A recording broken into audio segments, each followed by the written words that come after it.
Hello. In this module, we're going to talk about advertising. Now, we've touched on it a little bit prior at a very high level, talking about what it is and how it works. But in this lesson, we're going to go into more detail about some of the nuances of advertising and especially focus on print advertising, newspaper, magazine specifically. In a separate module, we'll be talking about broadcast and radio advertising. You already know what advertising is. As we've said before, it is paid communication. That is the key that sets it apart from public relations and some of the other forms of promotion that we have talked about. I can take my ad, take my wording, take it to a newspaper, take it to a magazine, take it to a radio station or whatever, tell them when I want the ad to run, how I want it to appear, what I want it to look like, and as long as I'm being truthful in my advertising, they will run it. I'm paying for the communication to happen. One of the advantages is the ability to reach a mass audience, and the message can be controlled. Unlike public relations, where sometimes you don't control the message, you merely manage it, in advertising, you actually control the content of the message. Some of the disadvantages are things like cost. Advertising is traditionally very expensive. Although sometimes if you look at the cost per person that you're potentially reaching with your advertising, it can be more effective than other forms of advertising, but the initial outlay is usually expensive. The example I use is that if you were to do the cost per potential person viewed of an ad in a national magazine, Time or Newsweek, versus the college newspaper for Ole Miss, you may very well see that on a cost per basis, the advertising is more efficient for the larger magazines.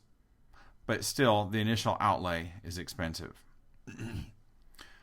Another disadvantage is that the message can get lost in the clutter. When you read a newspaper or a magazine, do you pay attention to every ad? Of course not. Neither do other people.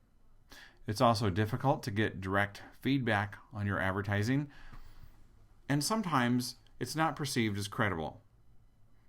For example, when you see political commercials on television, they might be entertaining, might be informative, but you know, of course, that the idea is for them to paint their candidate in a good light and perhaps the opposing candidate in a negative light. I'm not saying that it's not truthful, but sometimes it's not as credible as other forms of promotion.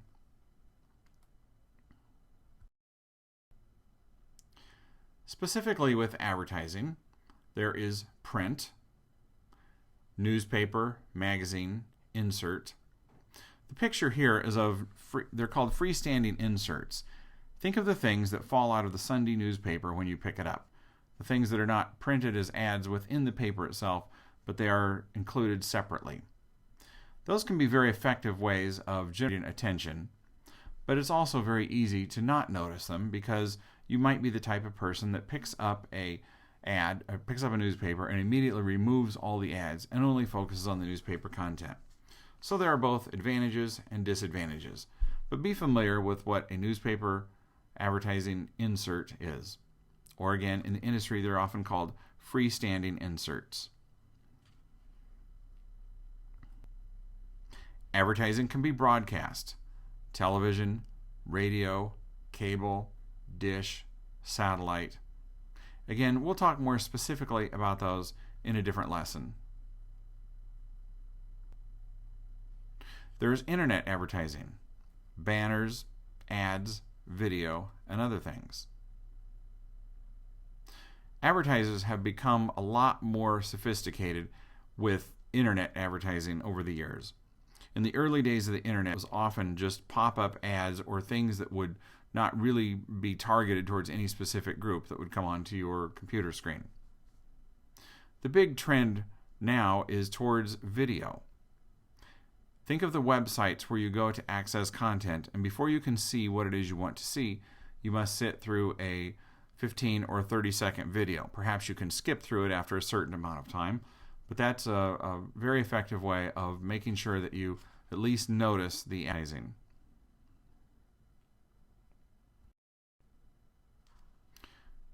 There's also out-of-home advertising. Out-of-home is just the industry term for things like billboards, signage, or other unique locations. I used to think that a great place to advertise would be at the bottom of a drinking fountain. Think about it. When people bend over to take a drink, they're staring at nothing. What a place for a message. I had the great idea, but of course, who drinks out of a drinking fountain nowadays? But it's fun to think about all the different places that you could potentially advertise. Sometimes, billboard advertising especially is thought of as not very creative or unique, but you can do some very, very creative things with billboard advertising. Here's an ad for Mountain Dew. I love the simplicity of this. When I teach copywriting, I talk about how sometimes the shorter the copy, the better is. Think of this. 2 words, 4 letters, 1 punctuation mark. It gets your attention, is very creative. Another trend in billboard advertising is ads that change. Maybe every 15 seconds or 30 seconds it rotates to another ad, brightly lit with all kinds of action going on and things like that. A whole new twist with billboard advertising. One of the challenges with this form of advertising is some municipalities are actually starting to regulate these ads or maybe ban them altogether. The reason is they can become traffic hazards. If you're watching for the ad to change or otherwise looking up there at the sign, you're not watching the road in front of you. Sometimes the ads can be too effective for our own good.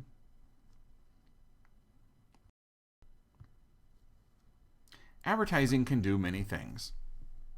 Most advertising is designed to sell a product or a service. When you see an ad from Home Depot or from Best Buy or from other companies like that, they're usually trying to get you to buy a specific product or product.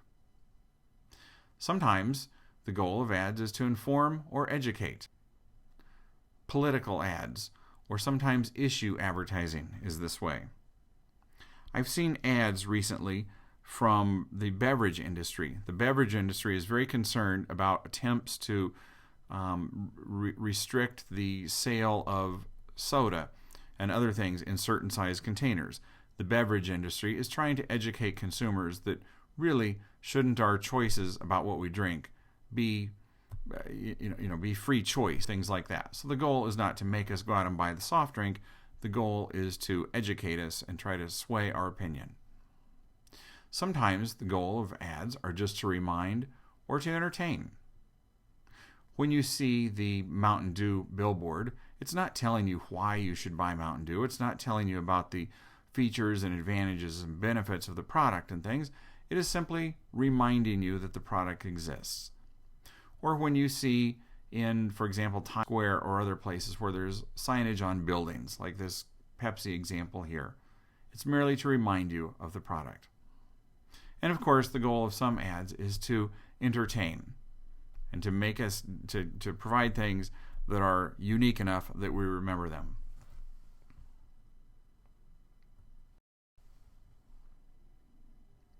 Additionally, there are other types of advertising. There are product ads aimed at selling a specific product or service, and there are institutional ads aimed at promoting a general organization or a business, but not so much the product. I was visiting with someone who handles the marketing for the Ford Center for Performing Arts here at Ole Miss. A product ad would be one which promotes a specific upcoming concert or musical or play or something. They want you to buy a ticket to the venue. But another one would be more of an institutional ad where they're talking about the great venue itself and how the Center for Performing Arts has a variety of programs and brings talent and art to the community. That example would be more of an institutional ad. I also see a lot of institutional ads for companies like BP, British Petroleum.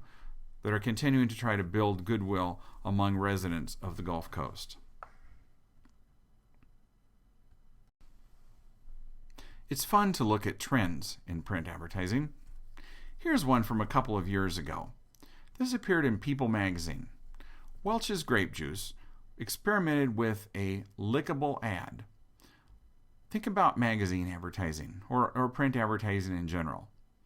You have the sight experience, but there's no way to interact with the ad through other things besides visually. You can't hear them. There's really nothing to see or touch. Sometimes ads are scented, cologne ads in magazines or things like that. But this was a new twist on things.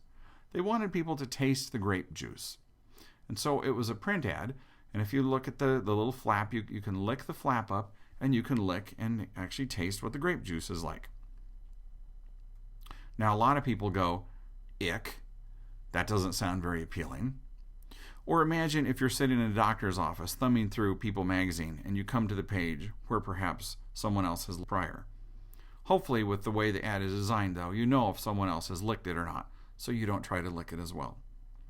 It was very unique. There's some thought in the marketing world that this ad was not really designed to sell grape juice as much as it was to create discussion about the product itself. Once in a while, companies employ tactics that, they're designed to get people talking and create chat about something. And this one certainly did that. There were write-ups in other publications about the Welch's ad. Marketing professors, several years later, are still talking about the specific ad. That's kind of the sign of a great ad. I've heard where other companies have experimented with things. A student was telling me about an ad that was for a recipe, but you could actually rip the page out of the magazine and put the page in the recipe. It somehow was being a cinnamon for the recipe. I don't know a lot about that, but it doesn't surprise me because, again, companies are looking for so many ways to stand out with their message and to create new things and to create chatter and buzz about the things that they do.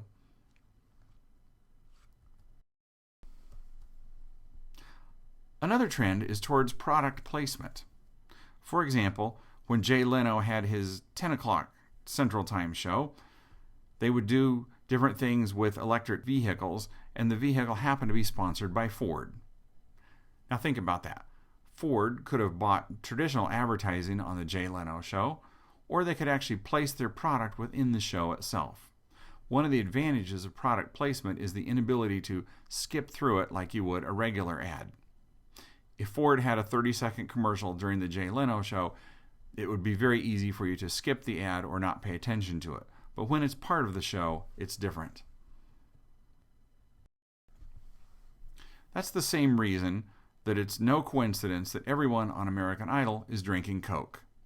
Coke could either advertise during the program, or they could become part of the sponsorship of the program and have product placement in the show itself. It can be very effective to do this type of advertising. Have you ever seen the movie Castaway? Tom Hanks is stranded on an island for several years with only certain items that came off of a FedEx plane to see him through. One of the things was a Wilson soccer ball that became his friend. Think of the product publicity for this every time you see the movie. So again, that's the reason companies do this in movies and television shows and other programs. It's kind of a return to the days of early television when shows were sponsored in their entirety by one specific business. For example, the Texaco Star Theater. All of the promotions throughout the show were about Texaco, and you knew who was sponsoring the program itself. A bit of history for you. It got too expensive as television grew and more households had television. It got too expensive for single companies to sponsor a entire show. So they began selling off advertising in minute chunks, and then the standard became more the 30-second commercial. That's what it is today. It's also very interesting to look at past trends in advertising. In World War II, it's amazing the number of companies that actually ran advertising promoting their effort to help the war and participating in the some of the propaganda for the war itself. Here's an ad for the Philco Corporation, which is the maker of televisions and radios, talking about Adolf Hitler and the things that the Philco Corporation is doing to promote the war.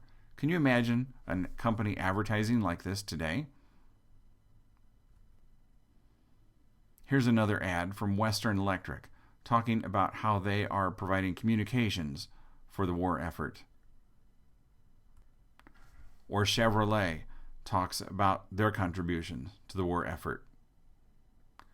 With recent wars and conflicts, you just don't see companies talking about their the products and services that they're providing. Our cultural attitude about these things has shifted, but it's fun to look at what used to happen. This isn't really a trend in advertising per se. It's just something I found very interesting. I used to teach at Drake University in Des Moines, Iowa. The marketing department came out with the Drake Advantage program, and it was talking about all the reasons that students should attend Drake University. However, the icon for this ad was a D+ to convey the Drake Advantage. It's your potential plus our opportunities. Very attention-getting, but also very interesting for a college to be advertising D+. It became quite controversial within the campus community, and they eventually revised the program. They continued with the Drake Advantage program, but they stopped using the D+ to represent it. However, this campaign did garner a lot of attention because of it. There were write-ups in USA Today and other national publications about this college that's advertising with a D+ theme. So again, you have to ask the question, the advertising sparked a little bit of controversy, but into getting some publicity they otherwise wouldn't have got. Was it the right publicity for them or not? We'll leave that for the marketing folks at Drake to determine. But it's just so interesting to look at what companies do. Let's talk specifically about newspaper advertising. There are many advantages. Most towns have a newspaper, or even if that town doesn't have a local paper, there will be a nearby paper that will devote a page or pages or certain news coverage to that town. There's wide coverage because of that. Every community has a newspaper that covers events in that community, and they're very flexible deadlines. If I wanted to run an ad in the Oxford Eagle newspaper tomorrow, it's very likely I could take them my ad yet today and it would happen. So you have a lot of flexibility. You can put ads in at the last minute and other things. It works very well. There's all flexibility in terms of sizes and formats and things like that.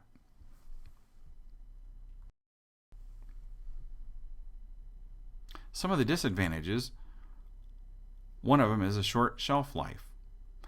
An ad in a daily newspaper is good for that day. There's not a lot of people that read yesterday's newspaper today. So you have one shot in a daily newspaper at having your ad seen. That's why in advertising frequency is so important. Because of the chances that someone won't see the ad if the one time you run it, you usually run it over and over in part of a campaign. Another disadvantage is poor production quality.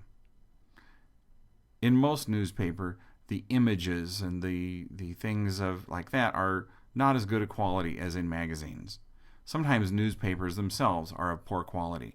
Did you ever read a newspaper and then look at your fingers, see that there's inky stains and things on your fingers? Newspaper advertising is a one-way medium, meaning you put your ad out there and you're shouting to the world what you want the world to hear, but no one is shouting back at you. It's not a way of building relationships with readers. Again, it can be very effective, but it's not like some of the other forms where you know exactly who's seen the ad and what the reactions are. Now here's some other newspaper stuff. Most newspaper ads are sold in what's known as column inches. Let's take a look. If we look at a newspaper, It's divided into columns. This particular example here is a 6-column newspaper. What you simply do is take the number of columns across the page that you want your ad, and you take it by the number of columns deep that the ad will run, and you come up with an equation. Newspapers traditionally sell their advertising by the column inch.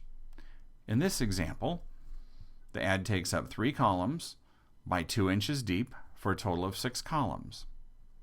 The advertising rate is $8 per column inch, so you do the math. 6 times 8 is 48. It's a very simple formula and makes it easy for companies to budget. They can usually scale their ads to whatever size is needed to fit their budget and, of course, their marketing goals. Co-op advertising is something else that you see with newspapers. Co-op advertising means cooperative advertising, and it means that 2 or more organizations are jointly behind the funding of the ad effort. In this example of an ad for Lowe's, it's very likely that John Deere has helped fund the ad. They're promoting the John Deere product, and even though it's a Lowe's ad, John Deere would be cooperating in a portion of the expense of this ad. You also see cooperative advertising in cases where a company will advertise specific dealers. For example, Stihl chainsaws, other power equipment. Sometimes they have the ad for the product, and then they list the stores that it can be bought at. Oftentimes, those are cooperative advertising ventures. Co-op advertising can also occur within organizations themselves. I used to head up the marketing department for a financial services organization, and we had salespeople all over the United States. When these salespeople wanted to advertise their own services that they offered in the community, we had a deal. If they used some of the ads that we had already pre-approved, they could go ahead and do that. They didn't need our permission to do it so that it could happen quickly. And if they did that and followed the guidelines that we set forth, then after the ad ran, we would reimburse them half of the cost of the ad. It was good for the salespeople, it was good for our organization, and it was a very easy thing to control. That's another example of cooperative advertising. Freestanding inserts. I'd mentioned these previously, but these are the pre-printed ads and things that are inserted into newspapers and sometimes magazines, but they're not printed in the publication itself. It can be very effective at getting attention. It can counter the, we talked about newspaper ads in general are often not quality with photos and things like that. Well, that counters this because these are printed separately on magazine quality paper. So now you can have the nice images and things like that. And they can be inserted into different editions of the paper at different times as needed. It can be very effective. Classified ads are another part of newspaper advertising. And this part of the newspaper business has really taken a hit. It used to be if you wanted to find a job or to sell a car or many other things, you turned to the newspaper classified ads. That doesn't happen today. If I want to sell my car, I'm more apt to put an ad on Craigslist than I am to pay for space in a newspaper. But as a result, newspaper revenue from classified advertising has plummeted, and is one of the reasons that the newspaper business is very challenged today.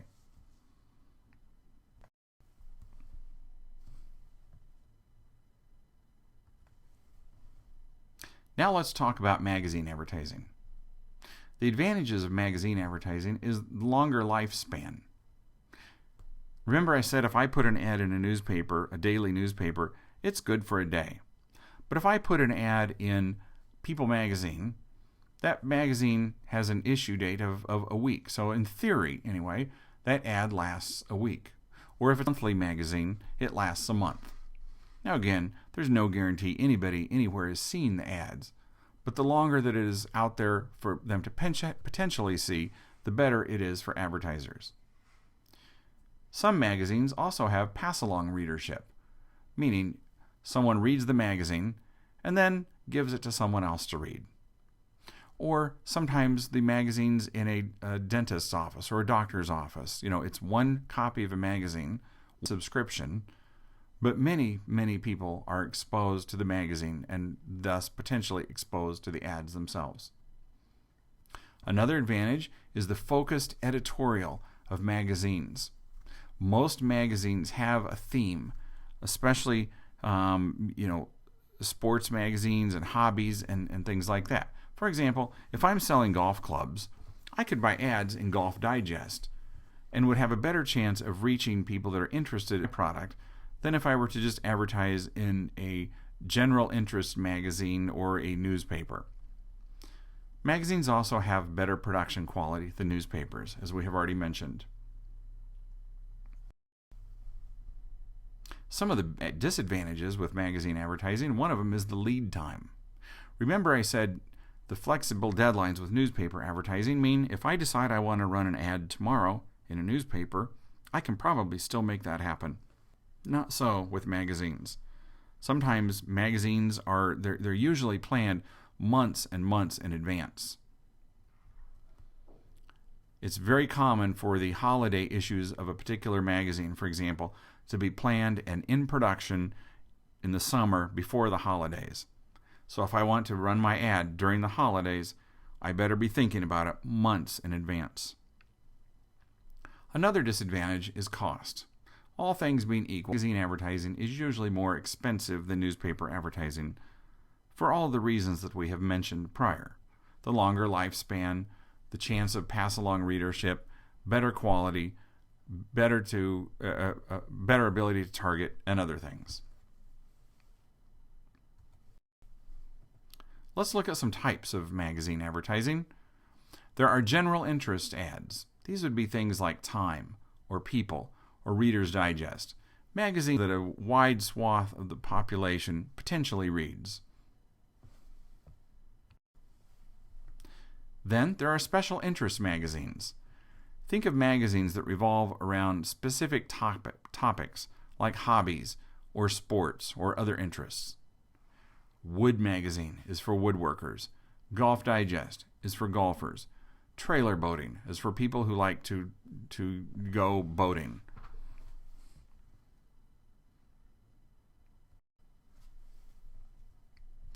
And then there are business trade magazines. These would be things like Forbes or Fortune or other general business publications, but also trade publications. If I'm a real estate agent, I probably read Realtor Today. If I'm in the advertising business, I probably read Advertising Age. Every industry has a multitude of trade publications, and if my product or service is geared towards people in that industry, then advertising in the trade publications would be the way to go. There are literally thousands of choices when it comes to magazine advertising. These are some of the highlights of advertising in general and print advertising specifically. In the next unit, we will be talking more about broadcast advertising. That concludes this lesson. Thank you.